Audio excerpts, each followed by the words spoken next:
Assalamualaikum warahmatullahi wabarakatuh. Selamat siang para mahasiswa sekalian. Semoga dalam keadaan sehat-sehat selalu. Hari ini kita akan membahas mengenai teori himpunan fasi, yaitu merupakan pertemuan kedua dari sistem nurofasi dari mata kuliah yang akan kita pelajari. Beberapa pengertian dasar dari fasi pada pertemuan pertama sudah saya singgung. Oleh karena itu, pada pertemuan kedua ini kita akan fokus mengenai teori himpunan fasi. Pertemuan yang pertama kemarin sudah kita singgung beberapa hal, yaitu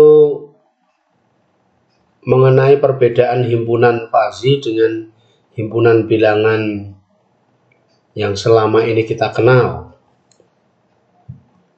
Oleh karena itu, pada pertemuan kali ini akan kita ulangi kembali lebih detail agar kalian memahami mengenai himpunan fasi itu. Namun sebelumnya perlu kita sampaikan konten pembicaraan kita pada pertemuan kali ini akan kita bagi menjadi 4 bagian. Yang pertama mengenai pengantar tentang fasi itu sendiri. Yang kedua mengenai himpunan fasi. Yang ketiga fungsi keanggotaan. Yang keempat adalah operasi logika. Rekan-rekan sekalian, mari kita sampaikan mengenai pengantar tentang fasi agar kita ke depannya tidak mengalami kebingungan. Terlebih dahulu kita pahami dulu tentang fasi ini. Dalam mempelajari fasi, baik itu logika fasi maupun sistem fasi dan sebagainya, ada pengertian dasar yang kalian harus pahami, yaitu mengenai definisi dari fasi itu apa. Logika fasi ini pertama kali dikenalkan oleh seorang yang bernama Lotfizadeh, seorang ilmuwan berasal dari Amerika tetapi kelahiran atau aslinya dari Iran. Namun logikanya, logika fasi ini lebih dikenal malah di Jepang. Jadi ini ada 3 negara terhadap penopang dari Lotfizadeh itu. Kelahiran Iran, besar di Amerika, teorinya banyak dikembangkan di Jepang. Minimal ada 2 arti yang relevan untuk definisi fasi, yaitu ada orang yang mengartikan kabur dan ada orang yang aman. Ini definisi kata. Menurut terjemahan dalam bahasa Indonesia, fasi itu kabur. Nah, kalau kita artikan itu kabur, di mana kaburnya itu? Nanti kita pelajari itu. Yang kedua, logika dasar berpikir dari fasi itu seperti apa?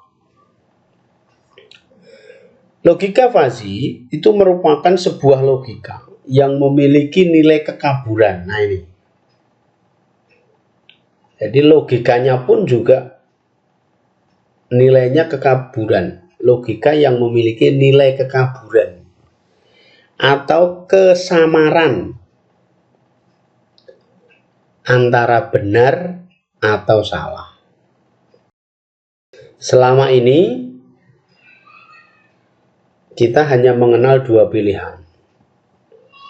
Kita itu benar atau kita itu salah. Lampu itu mati atau nyala. Hidup, mati, on, off, dan sebagainya. Itu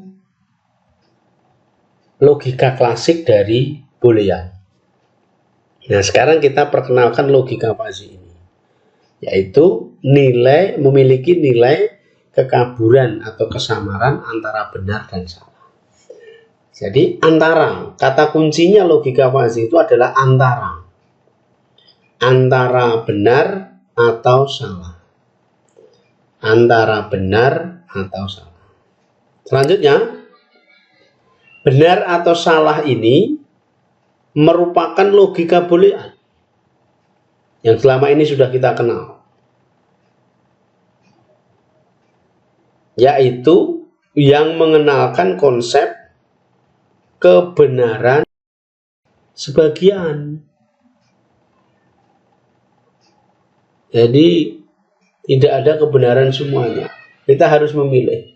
Jadi kalau ada satu potong begitu, berarti sebagian itu ada yang benar, sebagian itu ada yang salah. Harus begitu. Itu logika Boolean. Tadi saya sebutkan logika Boolean klasik. Harus begitu. Sehingga logika fuzzy ini menggantikan kebenaran Boolean dengan tingkat kebenaran. Pahami pelan-pelan. Logika fuzzy menggantikan kebenaran Boolean dengan tingkat kebenaran. Ya. Jadi kebenaran Boolean itu kalau tidak benar pasti salah. Gitu. Jadi hanya ada dua pilihan dalam logika Boolean itu. Nah, itu digantikan dengan tingkat kebenaran. Jadi kebenaran itu bertingkat. Tidak ada kebenaran sebenar-benarnya. Tapi dalam logika fuzzy itu mengakui tingkat atau derajat kebenaran. Jadi prinsipnya itu derajat kebenarannya berapa. Itu kalau menganut masalah yang kita angkat itu adalah benar dan salah. Itu ya. Jadi dari sini bisa kalian simpulkan bahwa logika fuzzy itu menggantikan kebenaran Boolean yang selama ini kita ketahui. Kalau itu kita dihadapkan benar atau salah, tinggi atau rendah, panas atau dingin, maka itu kita gantikan dengan tingkat kebenaran, tingkat kepanasan, tingkat ketinggian. Berapa derajat ketinggiannya, berapa derajat panasnya, berapa derajat benarnya. Nah, untuk memperjelas pengertian yang saya sampaikan di depan tadi, mungkin kita bandingkan, kita komparasi saja langsung antara logika Boolean dan logika fuzzy. Mohon diperhatikan, warna kuning di logika Boolean itu kotak persegi. Warna merah di logika Boolean kotak persegi. Dipisahkan oleh garis tengah sebagai set point. Dalam hal ini yang diangkat adalah panas. Mengukur terhadap suhu. Set point di sini ditentukan 70. Ya, 70. Sehingga dalam logika Boolean, manakala derajat suhu itu menunjukkan 70,1 atau artinya berada di sebelah kanan titik set point, kategorikan panas. Namun kalau suhu itu menunjukkan 69,9 atau berada di sebelah kiri set point 70, maka itu dikatakan hangat. Coba Anda perhatikan. Selisih koma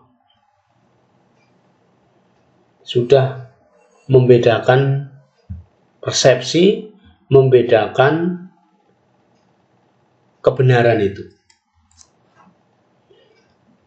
Nah, kekakuan ini dijembatani dengan hadirnya logika fazi itu yang kemarin atau yang tadi kita sebutkan. Ternyata setelah diadopsi menggunakan logika fazi, 69,9 dan 70,1 itu ternyata berada di garis kuning atau segitiga yang berwarna kuning. Artinya apa? Ini masih dalam daerah yang bersinggungan. Atau kalau dikembalikan kepada definisi kata, ini berarti masuk dalam kesamaran. Kesamaran atau apa tadi? Kabur. Gitu. Padahal ini sangat penting sekali kalau definisi dari suhu ini. Kalau ini kita artikan kepada air begitu, yang didefinisikan kepada untuk mandi, di set menggunakan set point 70, kalau di atas 70 panas, kalau di bawah 70 itu adalah hangat, maka ini tidak adil sekali. Karena 69,9 itu sudah masuk kategori hangat. Di sisi lain, ada orang yang masih menganggap itu panas. Begitu juga kalau ini dibawa ke dalam posisi umur. Itu. Kalau set pointnya ini diganti 40 tahun, bukan derajat Celcius, ini ke kanannya, tapi ini adalah umur. 40 tahun ke atas dibilang tua, 40 tahun ke bawah dibilang muda. Orang yang umur 39 protes. Saya sudah tidak muda lagi. Tapi orang yang 42, 43 protes. Kalau saya tua. Nah, logika-logika semacam itu menjadi samar, menjadi kabur. Sebenarnya posisinya di mana? Sehingga harus muncul definisi baru antara hangat dan panas itu apa, antara tua dan muda itu apa, antara tinggi dan rendah itu apa. Kan begitu. Sehingga perlakuan dari logika fazi ini akan lebih mengakomodir terhadap situasi-situasi fakta di lapangan itu tidak harus dihakimi dalam dua kondisi yang berhadapan-hadapan. Saya kira demikian penjelasan mengenai pengantar dari logika fazi itu.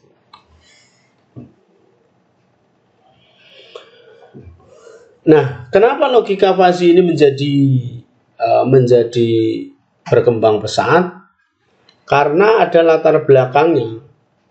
Merujuk dari penjelasan saya tadi di depan, maka konsep logika fazi ini mudah dimengerti. Ya toh? Jadi antara tinggi, rendah, berarti ada definisi lagi apa?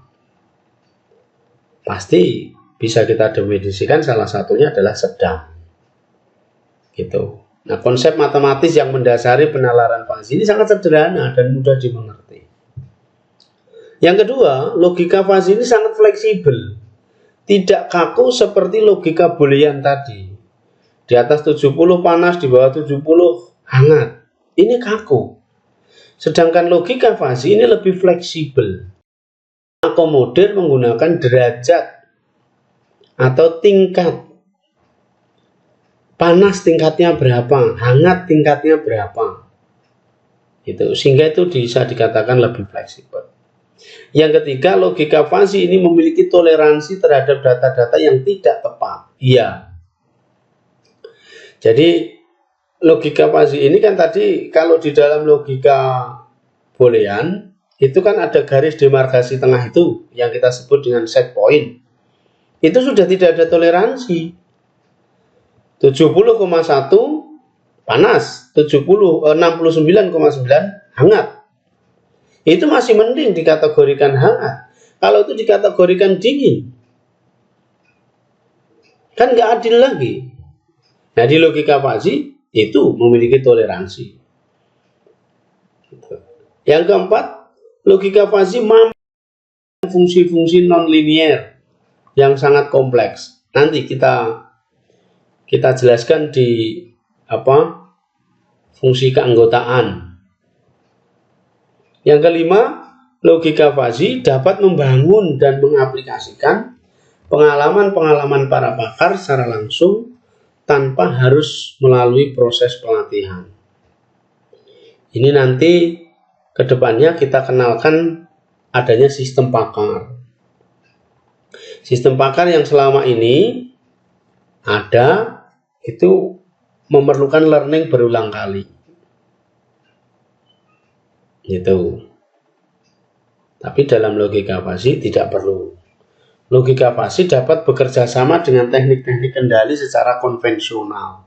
Ya, salah satu contohnya nanti kita wujudkan atau kita sampaikan di sini. Kendali secara konvensional artinya apa? Artinya ya memanfaatkan sensor-sensor yang ada bisa kita terjemahkan masuk dalam logika fuzzy.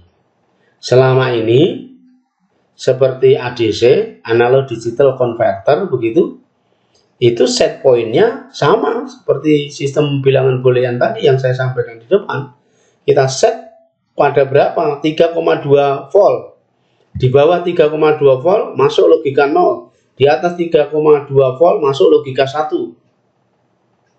Nah, itu bisa kita jembatani menggunakan logika fuzzy sehingga hasilnya itu lebih cenderung akurat mendekati posisi yang diinginkan.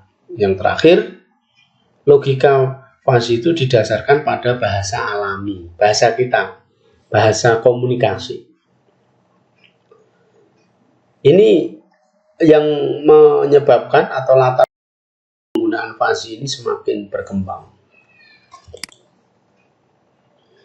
Nah, untuk merangsang kalian dalam mempelajari logika fuzzy ini supaya tidak jenuh, mungkin perlu saya sampaikan dulu sebenarnya kita mempelajari ini itu untuk apa.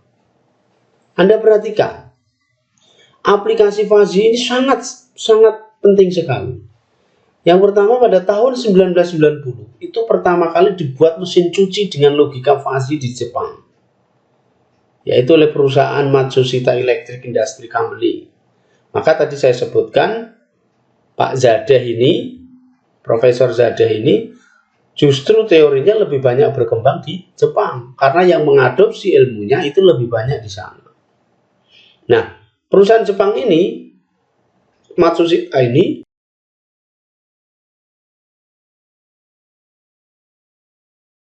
putaran yang tepat secara otomatis berdasarkan jenis dan banyaknya kotoran serta jumlah yang akan dicuci. Itu artinya di dalam mesin itu berarti dilengkapi dengan berbagai sensor.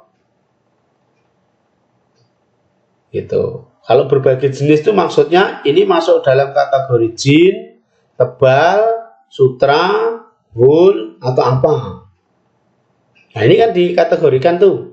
Nah, banyaknya kotoran itu berarti bisa diukur dengan berat ringannya cucian. Sehingga dari beberapa parameter-parameter yang ada itu, maka mesin cuci akan mengambil keputusan secara otomatis putarannya harus. Kalau nyuci sutra, nyuci wool yang tipis-tipis, banyak lembut-lembutnya, diputar seperti jin, hancur itu pakaian. Makanya tidak jarang pakaian kita yang dicuci menggunakan mesin itu lebih cepat rusak karena putarannya tetap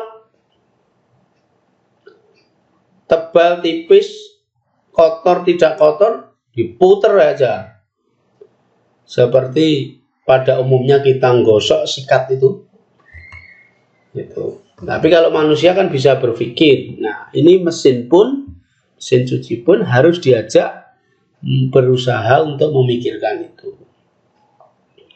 Input yang digunakan adalah seberapa jenis kotoran, banyaknya yang dicuci. Berarti ada 3 ini. Seberapa kotor, jenis kotoran, dan banyaknya. Mesin ini menggunakan sensor optik yang mengeluarkan cahaya ke air dan mengukur bagaimana cahaya tersebut sampai ke ujung lainnya. Jadi ditembakkan sebuah cahaya dari sensor optik itu. Nah, sensor optik itu cahayanya terhalang dari pakaian itu. Kalau pakaian itu tipis, maka sensor itu akan lebih cepat diterima oleh bagian berikutnya oleh kain-kain itu. Sehingga itu bisa dikatakan, oh berarti ini masuk kategori tidak kotor. Gitu. Makin kotor, maka sinar yang sampai makin.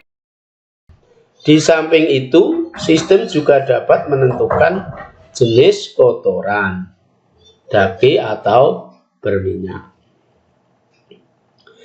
Selanjutnya digunakan untuk transmisi otomatis pada mobil. Mobil Nissan itu telah menggunakan sistem PASI pada transmisi otomatisnya dan mampu menghemat bensin 12-17%. Artinya pijakan gas atau tarikan gas kita itu sudah disesuaikan, diakselerasi oleh sistem PASI itu, sehingga tarikannya itu tidak seperti tarikan kita biasa, dan diselaraskan, mampu menghemat BBM. Luar biasa ini. Di ilmu kedokteran, biologi, diagnosis yang didasarkan pada logika PASI, yaitu penelitian kanker, manipulasi peralatan prostetik, itu juga didasarkan pada logika PASI.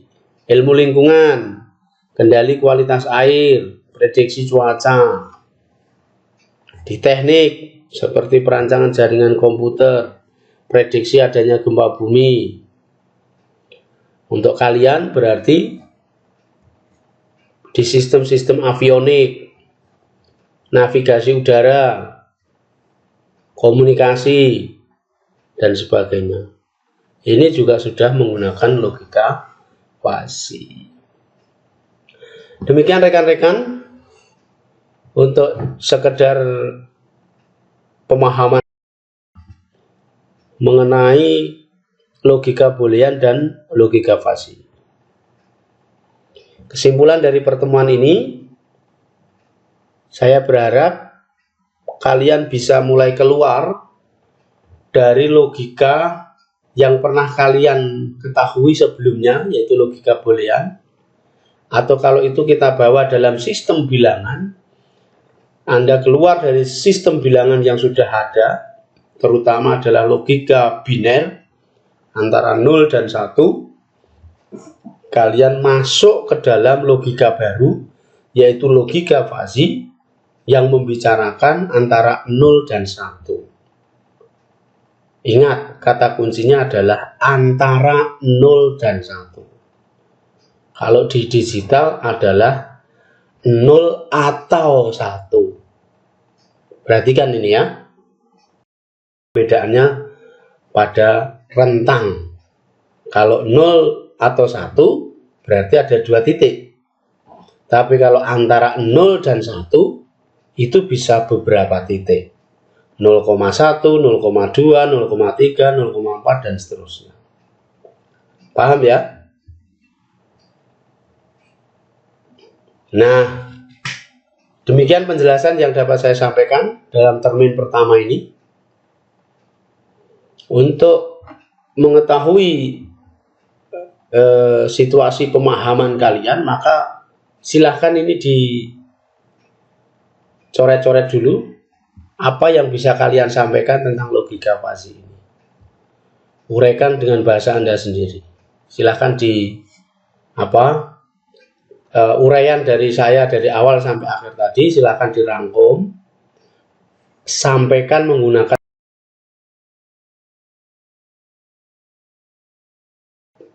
supaya bahasa-bahasa yang digunakan itu mudah dipahami oleh kalian sendiri. Itu jawaban ini atau latihan ini silahkan dituliskan di sistem pembelajaran kita yang ada. Demikian ya. Kalau ada pertanyaan mungkin bisa disampaikan.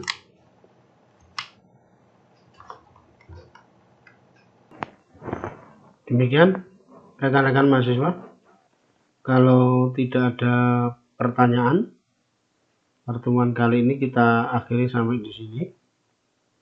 Materi selanjutnya yang kedua, ketiga, keempat saya upload di sistem pembelajaran daring kita.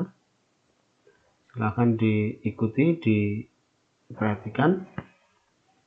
Setiap bagian-bagian ada latihan-latihannya.